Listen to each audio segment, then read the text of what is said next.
ആമ്പച്ചാലി രാമൻ, മനോജ് ശ്രീലകം.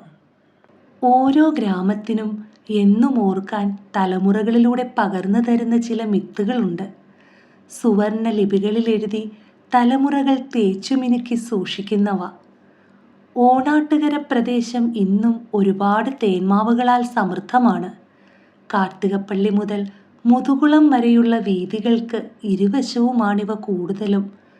നമുക്ക് മുമ്പേ നടന്നുപോയ ഒരു ഭിക്ഷാന്തേഹിയായ വയോവൃദ്ധൻ്റെ പിന്നീടുള്ള തലമുറകൾക്കായുള്ള സ്നേഹ സംഭാവനകളാണ് ഈ മാവിൻതോപ്പുകൾ.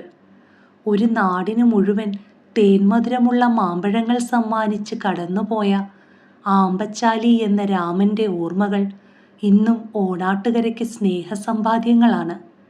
രാവിലെ പഴകിയ പട്ടാളവേഷമണിഞ്ഞ് ഭിക്ഷാന്തേഹിയായി ഊരു ചുറ്റുന്ന ആമ്പച്ചാലി വഴിയിൽ കിടക്കുന്ന തേന്മാമ്പഴ വിത്തുകൾ തൻ്റെ സഞ്ചിയിൽ ശേഖരിക്കും. എന്നിട്ട് മടക്കവഴികളിലെല്ലാം അവ കുഴിച്ചിട്ട് നനച്ചു മടങ്ങുമായിരുന്നു. ആമ്പച്ചാലി ഇന്നില്ല. പക്ഷേ ഓരോ വസന്തം വിരിയുമ്പോഴും അദ്ദേഹത്തിൻ്റെ മധുരമുള്ള ഓർമ്മകൾ തേന്മാമ്പഴങ്ങളായി വിരിയുന്നു. വരും തലമുറകൾക്കുള്ള ആ വന്ധ്യവയോധികൻ്റെ കരുതലിൻ്റെ തലോടലായി.